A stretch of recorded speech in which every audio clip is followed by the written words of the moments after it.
നമസ്കാരം. Digital India സ്വപ്നം കണ്ട് ദരിദ്ര നാരായണന്മാർ. സ്വാഗതം വക്രദൃഷ്ടിയിലേക്ക്. ATM നിന്ന് പണമെടുക്കാൻ പോലും അന്യരുടെ സഹായം തേടുന്നവർ ഇപ്പോൾ ഡിജിറ്റൽ ഇന്ത്യയെക്കുറിച്ചാണ് സ്വപ്നം കാണുന്നത്. Net banking, e wallet, mobile banking എന്നിവയെക്കുറിച്ച് സാധാരണക്കാർക്ക് ക്ലാസ് എടുക്കുകയാണ് BJPയും കുമ്മനാദികളും. പാസ്ബുക്കുമായി അനന്തപുരം സഹകരണ ബാങ്കിൽ പോയി തുപ്പൽ തൊട്ട് പണം എണ്ണി വാങ്ങിയിരുന്ന പാർട്ടീസാണ് മോദിജിയുടെ പ്രേരണയിൽ ഇറങ്ങിയിരിക്കുന്നത്. ഇന്ത്യയെ ഡിജിറ്റൽ ഇന്ത്യയെ ആക്കിയേ അടങ്ങും. ഏതു ബാങ്കിൻ്റെയും ക്രെഡിറ്റ് ഡെബിറ്റ് കാർഡുകൾ ആവശ്യമുള്ളവർ മാരാർജി ഭവൻ ബ്രാഞ്ച് മാനേജർ കുമ്മനത്തെ സമീപിക്കാവുന്നതാണ്.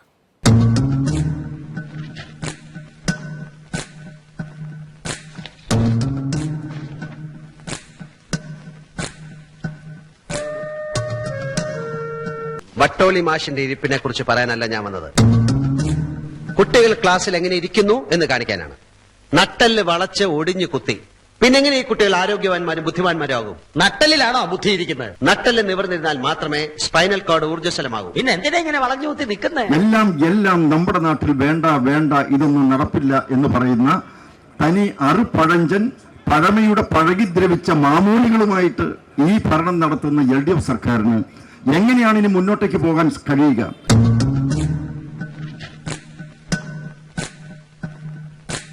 വിദ്യാഭ്യാസത്തെ വ്യാവസായികവൽക്കരിക്കരുത്. ഒരു വർഷത്തേക്ക് വേണ്ടി ധാന്യം വിതയ്ക്കുക, ഒരു പതിറ്റാണ്ടിന് വേണ്ടി മരം നടുക എന്നതുപോലെ ഒരു നൂറ്റാണ്ടിന് വേണ്ടി നൽകേണ്ടതാണ് വിദ്യാഭ്യാസം. Come on, tell me how much is 38 into 48 into 58? Come on, quick. This is what I call theatrics. Sorry. പെട്ടെന്ന് ചോദിച്ചാൽ എനിക്കും അറിയില്ല. ഗുണനഹരണ പട്ടികകൾ മനഃപ്പാടമാക്കി ഛർദ്ദിക്കാൻ കഴിയാത്തത് ഒരു കുട്ടിയുടെ കഴിവുകേടായി കാണരുത്. He might have 1000 other faculties of mind and teaching is the discovery of that.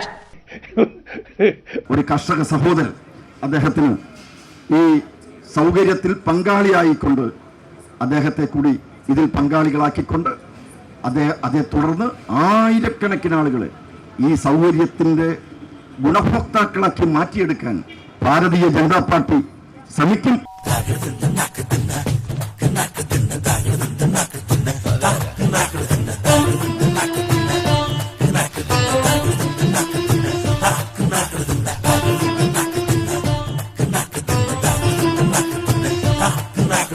ഇവിടെ നിന്നും ഇതിന്റെ പ്രവർത്തകർ എല്ലാ കടകമ്പോളങ്ങളിലും കയറി ഈ ആപ്ലിക്കേഷൻ അത് ഇൻസ്റ്റാൾ ചെയ്ത് ഈ പരിപാടി വിജയിപ്പിക്കണം.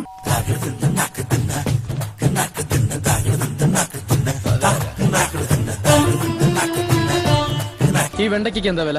വെണ്ടയ്ക്ക സാറേ, ഇത് വെണ്ടയ്ക്കല്ല, ഇവിടെ ഇതിനെ പാവയ്ക്കാന്ന് പറയും. അതൊക്കെ എനിക്കറിയാം, പറഞ്ഞപ്പോ മാറിപ്പോയതാ. ഈ പാവയ്ക്ക് എടുത്തോളൂ. എടുക്കാം. എത്ര വേണം സാറേ? ഒരു 15 കിലോ. 15 കിലോയോ? അന്ന് 20 കിലോ എടുത്തോളൂ. ഓ, കല്യാണ ആവശ്യത്തിനല്ലേ സാറേ? അല്ല, വീട്ടിലാവശ്യത്തിന്. കൂട്ടുകുടുംബോ? ഇയൊക്കെ എന്തൊക്കെ അറിയണം. എന്റെ വീട്ടിൽ ഞാനും എന്റെ ഭാര്യ മാത്രമേ ഉള്ളൂ. ഇതിവിടെ കമ്പോളത്തിൽ കന്നിക്കാരനാ, കമത്താം.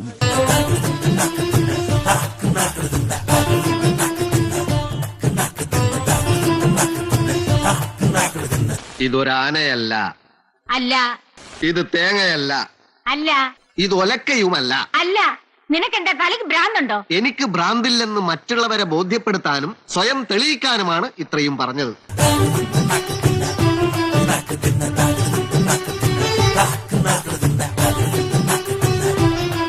ഇത് പടവലം. മുഖച്ചായ കണ്ട എനിക്കറിയാം. ഇതൊരു 15 കിലോ എടുക്കാം സാറേ. ആയിക്കോട്ടെ. ഈശ്വര, ഇന്ന് നല്ല കണിയാണല്ലോ.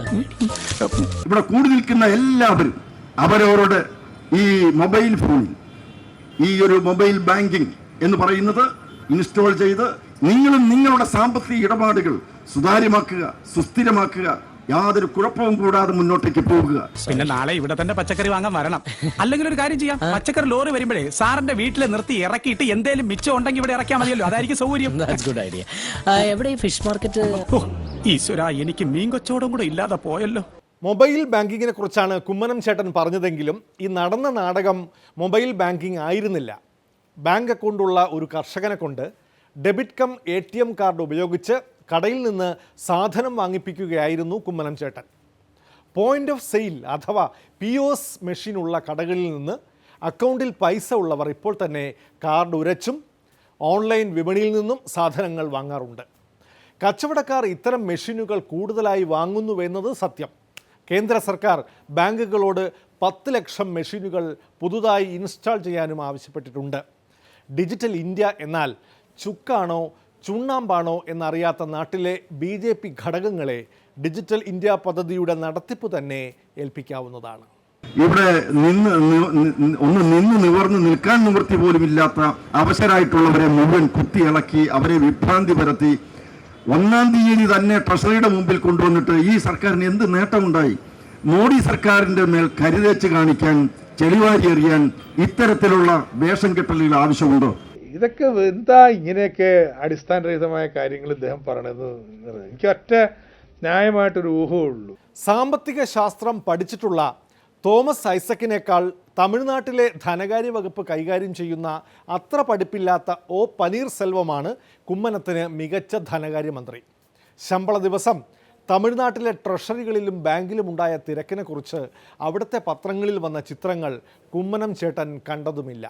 തമിഴ്നാട് സർക്കാർ അവിടുത്തെ ധനകാര്യ വകുപ്പ് കൈകാര്യം ചെയ്യുന്ന പന്നീർസെൽവം, അദ്ദേഹത്തിന് നമ്മുടെ ഇവിടുത്തെ ധനകാര്യ വകുപ്പ് മന്ത്രിയുടെ അത്രയും വലിയ വിദ്യാഭ്യാസമൊന്നുമില്ലെങ്കിലും അദ്ദേഹത്തിന് ഈ വക കാര്യങ്ങളിലുള്ള ആത്മാർത്ഥതയുള്ളത് കൊണ്ട് അവിടെയൊക്കെ 1-ാം തീയതി 2-ാം തീയതി ഒക്കെ അവർക്ക് പെൻഷൻ കൊടുക്കാൻ പറ്റി. അവരൊക്കെ വീട്ടിലിരുന്നു കൊണ്ട് തന്നെ അവരുടെ അക്കൗണ്ടിലേക്ക് പണം വരുന്നത് അവർക്ക് അനുഭവിക്കാൻ കഴിഞ്ഞു. പക്ഷെ കേരളത്തിൽ എന്തുകൊണ്ട് ഇതൊക്കെ നടക്കുന്നില്ല? അതെ RSSകാർ കുറച്ച് നാളായിട്ട് ഒരു പോസ്റ്റർ കൊണ്ട് സോഷ്യൽ മീഡിയ കിടക്കുന്നുണ്ട്. തമിഴ്നാട്ടിൽ അക്കൗണ്ടുകളിൽ പണമെത്തി എന്നാണ് പോസ്റ്ററിൽ പറയുന്നത്. അതിൽ തന്നെ പറയുന്നുണ്ട് അക്കൗണ്ടിൽ പണമെത്തി 10,000 രൂപ 4,000 രൂപ വെച്ചാൽ കൊടുക്കണമെന്ന്. ഇതേ ഏത് ലോകത്താണ് ജീവിക്കുന്നത്? വലിയ വരൾച്ച വരാൻ പോകുന്നു. നാട്ടിൽ വെള്ളമില്ല. നോട്ടിനെ പഴി പറയുന്ന കേരള സർക്കാർ എന്തു ചെയ്തു? കുമ്മനം ചേട്ടൻ ചോദിക്കുന്നു. ന്യായമായ ചോദ്യം.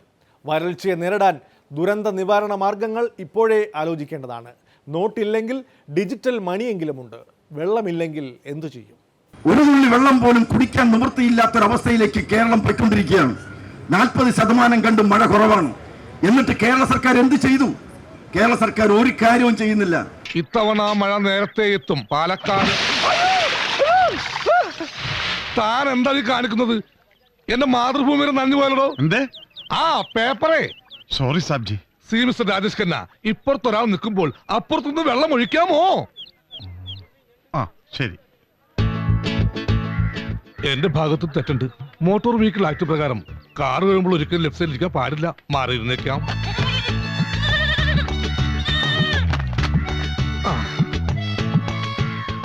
വെള്ളമില്ലാത്തത് കൊണ്ട് വള്ളംകളി മാറ്റിവെച്ചു.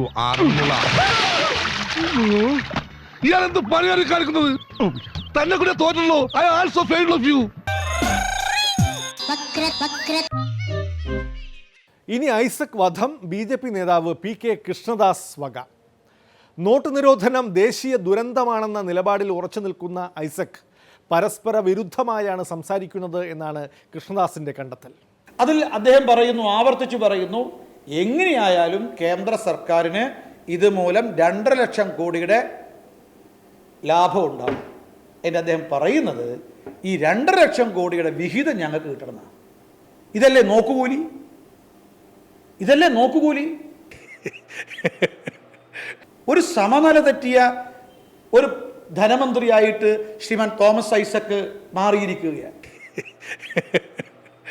ക്യൂ കൂടുതലുള്ള ബാങ്കുകൾക്കും ATMകൾക്കും മുന്നിൽ ധനമന്ത്രി തോമസ് ഐസക് രാവിലെ തന്നെ വെച്ച് പിടിക്കുന്നത് എന്തിനാണ്? അയാളിപ്പോൾ എല്ലാ ബാങ്കുകളിലെ ക്യൂ നോക്കി പോവുകയാണ്. ക്യൂ കുറഞ്ഞ ഒരൊറ്റ ബാങ്കിൽ അയാൾ പോകുന്നില്ല, സന്ദർശിക്കുന്നില്ല.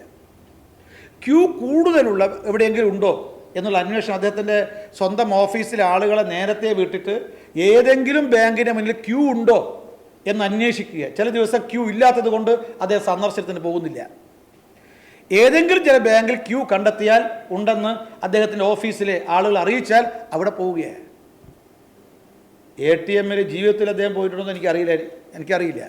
പക്ഷേ ATMൽ സ്ഥിരമായിട്ട് സന്ദർശനം നടത്തുന്നു, അവിടെ പൊട്ടിച്ചിരി നടത്തുന്നു. ഇതാണോ ധനമന്ത്രിയുടെ ചുമതല? അപ്പോൾ ഇതിൻ്റെ പിന്നെ ഒരു ദുരൂഹതയുണ്ട്. കർക്കിടക കാലത്തെ തിരുമു ചികിത്സ പോലെയാണ് നോട്ട് പരിഷ്കാരം എന്നാണ് കൃഷ്ണദാസിൻ്റെ പക്ഷം. ഒഴിച്ചിലോടെ ഉള്ളിലെ ഒടിവും ചതവും മൊത്തം പുറത്തു വന്നതായി വിമർശകരും. നമ്മുടെ സമ്പദ് വ്യവസ്ഥയെ ശക്തിപ്പെടുത്താൻ ഒരു കർക്കിടക ചികിത്സയാണ്. അപ്പോൾ ചികിത്സ നടക്കുമ്പോൾ ഒഴിച്ചലും പിഴിച്ചലും ഉണ്ടാവും. അതിന് രണ്ടാം ഘട്ടം നല്ലൊരുക്കെ ഉണ്ടാവും, അല്പം വിശ്രമിക്കേണ്ട സമയം ഉണ്ടാവും. ചവിട്ടി തിരുമിയാലേ ശരിക്കും ഗുണമുണ്ടാവും. ചവിട്ടി തിരുമണ്ട സർക്കിളേമാൻ ശരിക്കും ചവിട്ടി തിരുമിയതാ. പക്ഷേ ഇത് രണ്ട് ഘട്ടവും കഴിഞ്ഞതിന് ശേഷം പൂർവാധികം ശക്തിയോടുകൂടി നമ്മുടെ ആരോഗ്യം തിരിച്ചു കിട്ടും. അയ്യോ ഓർമ്മിപ്പിക്കല്ലേ പൊന്നെ. അതൊന്നും സാരമില്ല. സംഭവം ആയുർവേദ ചികിത്സ പോലെയാണ് എന്നൊക്കെ BJP നേതാക്കൾ പറയുന്നുവെങ്കിലും റിസർവ് ബാങ്കിന് മുന്നിൽ എല്ലാ ദിവസവും സമരക്കാരുടെ തിരക്കാണ്. നോട്ട് പരിഷ്കാരത്തിന് ശേഷമുള്ള ആദ്യ പണവായ്പാ നയം പ്രഖ്യാപിച്ചുകൊണ്ടിരിക്കെ റിസർവ് ബാങ്ക് ഗവർണർ ഊർജിത് പട്ടേലിന് പാലഭിഷേകം നടത്താൻ തിരുവനന്തപുരത്ത് ക്ഷീര കർഷകരെത്തി.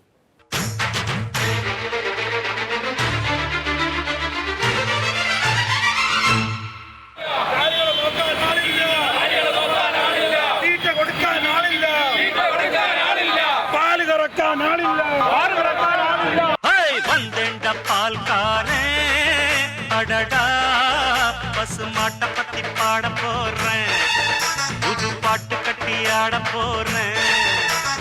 வந்தேண்ட பால்காரன் அடடா பசுமாட்ட பத்தி பாட போறேன், புது பாட்டு கட்டி ஆட போறேன். കഴിഞ്ഞ 8-ാം തീയതിക്ക് ശേഷം കേരളത്തിലെ ഗ്രാമാന്തരങ്ങളിൽ കഴിയുന്ന പാവപ്പെട്ട ക്ഷീരകർഷകൻ തങ്ങൾ ഉൽപ്പാദിപ്പിക്കുന്ന പാലിന് ആഴ്ചതോറും പാൽ വില ലഭിക്കാതെ കഷ്ടപ്പെടുന്നു. കാലികൾക്ക് പുണ്ണാക്കി വാങ്ങിക്കൊടുക്കുവാൻ നിവർത്തിയില്ല, കാലിത്തീറ്റ വാങ്ങിക്കൊടുക്കുവാൻ നിവർത്തിയില്ല. കാലികളെ പട്ടിണി ഇടുന്നു, അതോടൊപ്പം തന്നെ ക്ഷീരകർഷകനെയും പട്ടിണി ഇടുന്നു. ക്ഷീരകർഷകർ പ്രതിഷേധം. പുല്ല് കൊടുത്താ പാല് കൊടുക്കും, ഒന്നാല മുടിയാതെ തമ്പി അട പാതി പുള്ള പൊറക്കുതപ്പാ, പസുമ്പാല തായ്പാല നമ്പി. ഇതിലും ഭേദം വല്ല മുത്തങ്ങയിലേക്ക് ഇറാഖിലേക്ക് സ്ഥലം മാറ്റം വാങ്ങിക്കുന്നതാ. വക്രദൃഷ്ടിയിൽ ഇടവേളയാണ്. വെള്ളാനകളുടെ നാട്ടിലെ മന്ത്രി. പഠിച്ചോനെ നിങ്ങള് കാത്തോളീന്നൊരൊറ്റ വിളിയാണ്. ഇഞ്ചിനെങ്ങനെ പറക്കാണ്. ഏത് നമ്മളെ എയറോപ്ലെയിൻ വിട്ടേക്ക്.